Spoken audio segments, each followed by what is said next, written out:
जय श्री कृष्णा। हम लोग क्वाड्रिलेटरल चैप्टर के एक्सरसाइज 8.2 के सेकंड क्वेश्चन में आ चुके हैं। सेकंड क्वेश्चन कह रहा है कि ABCD एक रोम्बस है और PQRS जो है मिड पॉइंट है उसके साइड्स AB BC CD और DA के रेस्पेक्टिवली। तो साबित कीजिए कि जो क्वाड्रिलेटरल है वो क्या है, रेक्टेंगल है। यानी PQRS रेक्टेंगल है, ये हमें साबित करना है। तो चलिए इसको भी हम लोग सॉल्व करते हैं। सबसे पहले इसका जो है एक रफली फिगर बनाएंगे और जो गिवन में है उसको लिखने का प्रयास करेंगे। तो इसके रफली फिगर में देखें अगर, तो हमने ये जो है एक रोम्बस का फिगर बना रहे हैं हम लोग कि ये एक रोम्बस है। दिस इज़ रोम्बस ABCD, ठीक है। अब उसके बाद जो है कह रहा है कि ये जो P है वो मिड पॉइंट है AB का, और जो Q है वो मिड पॉइंट है BC का, और जो R है वो मिड पॉइंट है CD का, और जो S है वो मिड पॉइंट है AD का। तो ये PQRS को अगर ज्वाइन किया जाए तो ये एक क्वाड्रिलेटरल टाइप का स्ट्रक्चर हमारा बन गया है, ठीक है।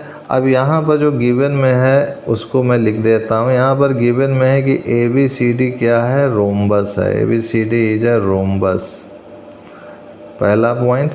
और दूसरा पॉइंट गिवन में है कि जो PQRS है वो क्या है, मिड पॉइंट है। This is mid points, PQRS mid points हैं। अब यहाँ पर आपको प्रूव करने के लिए कि टू प्रूव करने में है कि PQRS क्या है, rectangle. PQRS is a rectangle, ये हमको प्रूव करना है।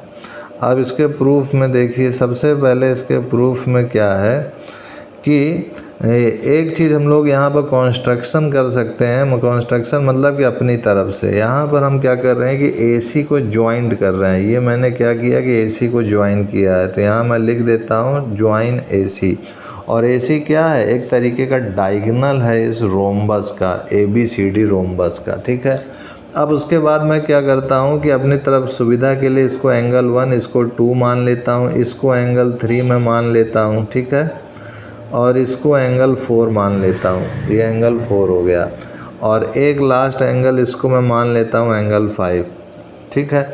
अब ये हमारा एंगल 5 हो गया है। अब इसके बाद जो है जो चीज़ गिवन में है उसका यूज़ करके हमें अब इसको आगे बढ़ते हैं। तो यहाँ पर देखा जाए तो सबसे पहले इन ट्रायंगल ABC की ओर अगर हम लोग देखें तो यहाँ मैं लिख रहा हूँ इन ट्रायंगल ABC। तो इन ट्रायंगल ABC में P जो है मिड पॉइंट है हमारा AB का, तो यहाँ लिखेंगे P is mid point of AB and Q is mid point of BC। Q क्या है, मिड पॉइंट है हमारा BC का, P क्या है हमारा, मिड पॉइंट है AB का। तो इससे हमें क्या मिल गया कि हमने बताया था मिड पॉइंट थ्योरम में कि कोई ट्रायंगल है उसका अगर P और Q मिड पॉइंट होता है तो PQ पैरेलल हो जाएगा AC के, और PQ जो है हमारा हाफ ऑफ AC हो जाएगा। तो यहाँ पर लिखेंगे therefore PQ equal to half of AC and PQ parallel to AC। तो PQ हमारा क्या हो गया, पैरेलल भी हो गया AC के। अब जब PQ पैरेलल हो गया AC के, तो इसी तरीके से अगर ट्रायंगल ADC में देखें, इसी तरीके से इन ट्रायंगल ADC, इसको इक्वेशन फर्स्ट इस पूरे को मान लिया हमने, ठीक है। अब इन ट्रायंगल ADC में भी देखें तो S और R मिड पॉइंट्स हैं, तो यहाँ लिखेंगे S is mid point. S जो है मिड पॉइंट है AD का, और R जो है मिड पॉइंट है, R is mid point of DC। तो ये S जो है मिड पॉइंट हो गया AD का, और R जो है मिड पॉइंट हो गया CD का। तो जब R जो है मिड पॉइंट हो गया तो यहाँ से हम लोग लिख सकते हैं therefore SR parallel to AC and SR equal to half of AC। इसको इक्वेशन सेकंड मान लेते हैं। तो यहाँ पर अगर देखा जाए तो फ्रॉम फर्स्ट एंड सेकंड से हमको क्या मिल रहा है, फ्रॉम फर्स्ट एंड सेकंड से हमको ये मिल रहा है कि जो कि हाफ ऑफ AC ये भी है, हाफ ऑफ AC ये भी है, तो इससे हमको मिला कि PQ SR के इक्वल है। तो यहाँ मैंने लिख दिया PQ इक्वल टू SR। और दूसरी पॉइंट क्या मिल रही है कि PQ जो है पैरेलल है AC के, और SR भी पैरेलल है AC के, तो PQ भी क्या हो गया, पैरेलल हो गया है SR के। ये चीज़ हमको मिली। अब ध्यान से देखा जाए तो पी क्यू जो है एस आर के इक्वल है और पी क्यू जो है पैरेलल भी है एस आर के, तो इससे सिद्ध हो रहा है कि ये पी क्यू आर एस क्या एक पैरेललोग्राम है। तो यहाँ मैं लिख सकता हूँ therefore P Q R S is a parallelogram, और हमें साबित क्या करना है, P Q R S rectangle है। तो अभी हम लोगों ने पैरेललोग्राम साबित कर दिया है। अब देखिए आगे बढ़ते हैं अगर, तो इसमें जो है हम लोग दो ट्रायंगल लेंगे। एक ट्रायंगल का इसको नाम दे देते हैं इस पॉइंट को ई। तो एक ट्रायंगल हो गया ई आर सी और दूसरा ट्रायंगल हो गया हमारा ई क्यू सी। ये दोनों ट्रायंगल को लेंगे तो यहाँ लिखेंगे now in triangle E R C and triangle E Q C. ये दोनों ट्रायंगल में देखा जाए तो सबसे पहले एंगल 1 एंगल 2 के इक्वल होगा। एंगल 1 एंगल 2 के इक्वल होगा। कैसे इक्वल होगा, क्योंकि ये रोम्बस की प्रॉपर्टी होती है कि अगर कोई डायगोनल है वो अगर उसके अपोजिट एंगल्स को जो है क्या करता है, दो इक्वल भागों में बाइसेक्ट करता है। तो यहाँ लिखेंगे कि since AC is diagonal of rhombus therefore it bisects the angles opposite angles को ये बाइसेक्ट करता है। तो ये हमने लिख दिया। अब दूसरा पॉइंट देखा जाए तो ये जो हमारा सी आर है वो सी क्यू के इक्वल होगा। अब सी आर सी क्यू के इक्वल कैसे होगा, थोड़ा समझिएगा। जैसे C R equal to C Q. देखिए चूँकि ये A B C D rhombus है, इसको इसके सारे साइड्स इक्वल होंगे। जब इसके सारे साइड्स इक्वल होंगे तो जो बी सी है वो सी डी के इक्वल होगा। तो यहाँ मैं लिख सकता हूँ B C is equal to C D. अगर मैं इससे हाफ डिवाइड कर दूँ तो इससे हाफ डिवाइड कर सकता हूँ मैं। तो बी सी का हाफ अगर देखा जाए तो क्या होगा, सी आर होगा। तो यहाँ पर बी सी का हाफ सी आर हो गया और सी डी का हाफ बी सी का हाफ ये सी क्यू होगा। तो यहाँ पर मैंने ये सी क्यू लिख दिया और सी डी का हाफ हमारा ये आर सी होगा यानी सी आर, तो ये सी आर लिख दिया। तो वही चीज़ यहाँ लिखा हमने C R equal to C Q, ठीक है। और ये आर और क्यू मिड पॉइंट है, इसलिए ये जो है ये दो इक्वल भागों में बटेंगे ना, इसलिए हमने half of C D C R लिख दिया और हाफ ऑफ बी सी जो है सी क्यू लिख दिया। ये दूसरा पॉइंट हो गया। और तीसरा पॉइंट तो आपको दिख ही रहा है कि ये जो सी ई है ये कॉमन है। तो यहाँ हम लिख सकते हैं सी ई इज इक्वल टू सी ई, ये क्या है, कॉमन है, दिस इज़ कॉमन।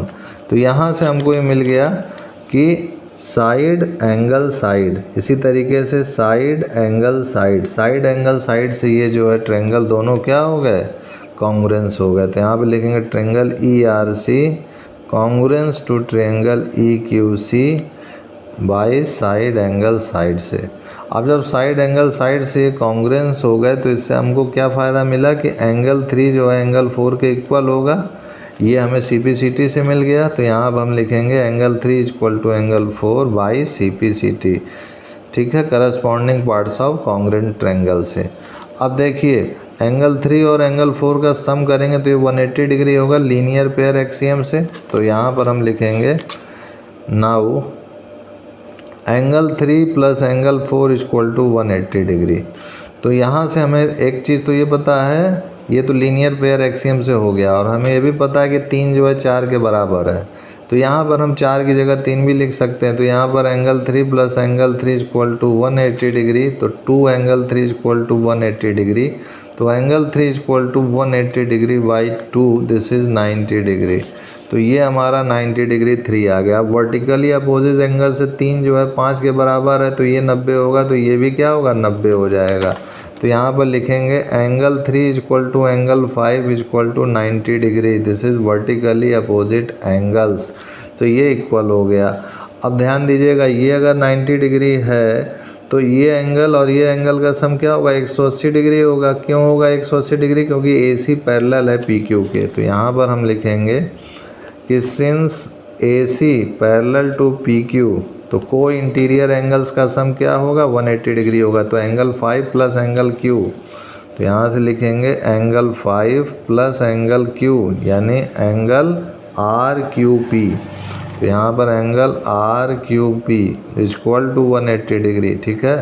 तो एंगल P तो हमें 90 डिग्री पता है, तो यहाँ से एंगल RQP हमें मिल गया 180 माइनस 90, एंगल 5 का मान, तो ये हो गया हमारा 90 डिग्री। तो यहाँ से हमको ये मिल गया RQP क्या हो गया, ये 90 डिग्री हो गया। अगर ये 90 डिग्री हो गया तो ये रेक्टेंगल साबित हो गया ना, क्योंकि अपोजिट साइड्स तो इक्वल हमने पहले ही साबित किया कि ये और ये इक्वल हैं। अब इसका एक एंगल 90 डिग्री साबित कर दिया, तो ये हो गया हमारा रेक्टेंगल। तो यहाँ हम लिख सकते हैं सीधे से कि therefore PQRS is are rectangle. और रेक्टेंगल की कंडीशन क्या है कि इसके अपोजिट साइड्स इक्वल हों और एंगल जो है 90 डिग्री हो इनके। तो ये 90 डिग्री होगा, चूँकि PQRS जो है पैरेललोग्राम है, ये हमने पहले ही सिद्ध कर दिया, तो अपोजिट साइड्स तो इक्वल पहले ही होंगे पैरेललोग्राम की प्रॉपर्टी से।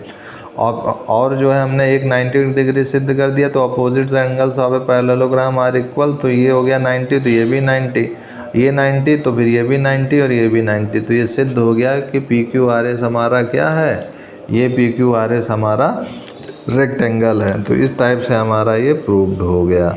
तो ये सेकंड क्वेश्चन भी हमारा सॉल्व हो चुका है। हम लोग थर्ड क्वेश्चन नेक्स्ट वीडियो में देखेंगे। आज के लिए इतना ही मित्रों, तब तक के लिए जय गुरुदेव, जय Shri Ram, and I will see you next time.